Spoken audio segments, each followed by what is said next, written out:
할렐루야, 성경 통독 145일째입니다. 오늘은 역대하 21장에서 24장까지 살펴보도록 하겠습니다.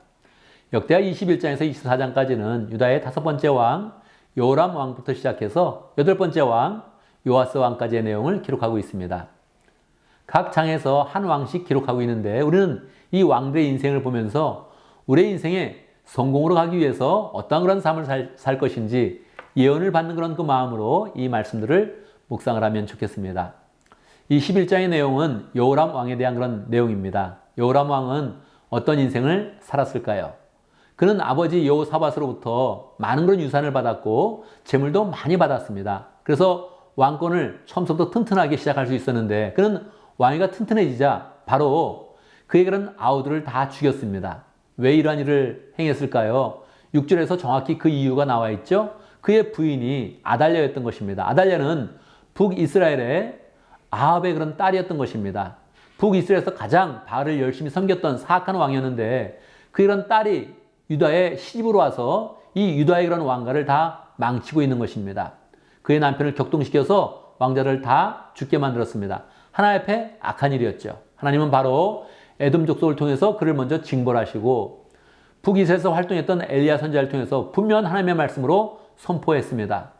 네가 이렇게 악한 일을 행했으니 내가 가만히 있지 않겠다. 너의 아내들과 너의 자녀들이 다 사로잡혀 갈 것이고 너의 재산은 다 탈취될 것이다. 그렇게 예언을 하셨습니다. 또한 그의 몸에서 병이 나서 너는 병 가운데 비참하게 죽게 될 것이다. 그렇게 말씀을 하셨습니다.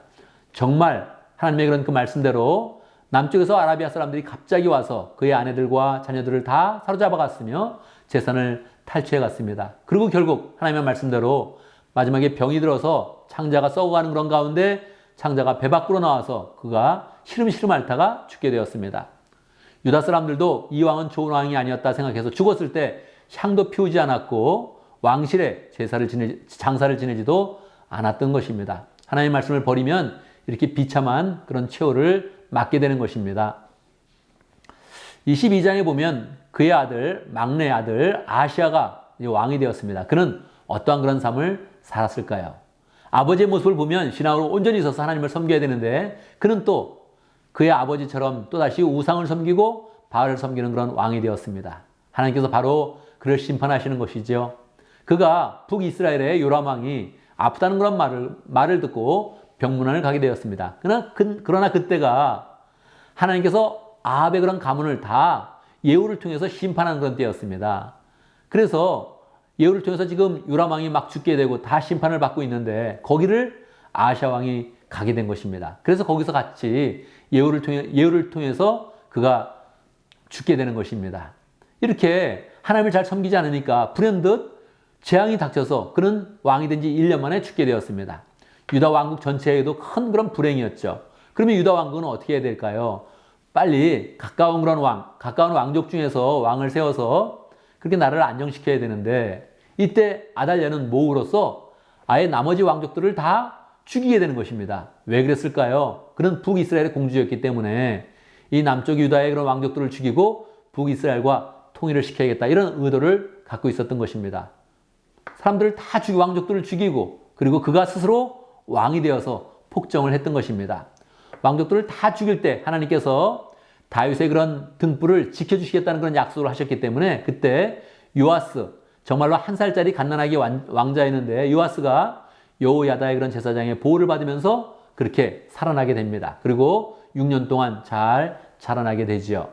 23장에 보면 이제 여호야다 제사장이 6년 동안 이 요아스 왕자를 왕으로 세울 그런 준비를 하게 됩니다. 6년 동안 차근차근 준비가 되어서 7년째가 되었을 때 레위 사람들을 다 예루살렘으로 모으고 군대의 그런 지휘관들에게 미리 이야기를 해서 왕이 즉위식을 갖게 됩니다. 우리가 왕세자가 있다 그렇게 알려서 왕이 즉위식을 갖게 되죠.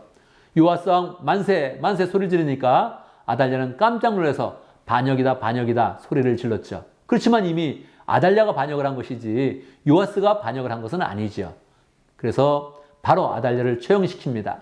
성경에서는 아달랴가 죽는 모습을 보면서 그가 죽고 난 뒤에 도성은 평안해졌다 그렇게 평가를 내리고 있습니다.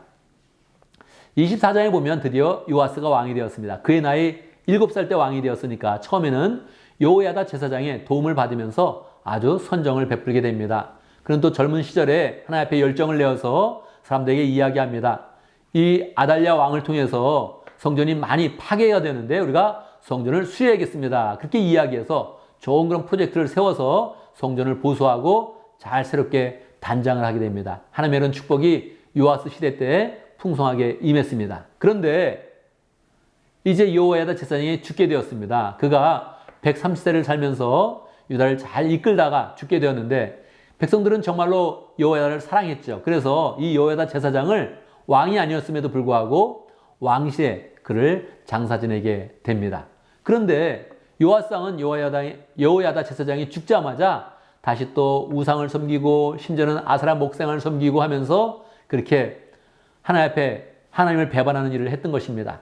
선지자들이 와서 계속 그렇게 충고를 하고 여호야다 제사장의 그 아들 스가랴가 하나님에게 충만해서 하나님의 말씀을 전했습니다. 왜 이방신을 섬깁니까? 하나님을 열심히 섬겨야 됩니다. 이렇게 선언을 했는데 아예 스가랴를 성전뜰에서 죽이게 됩니다.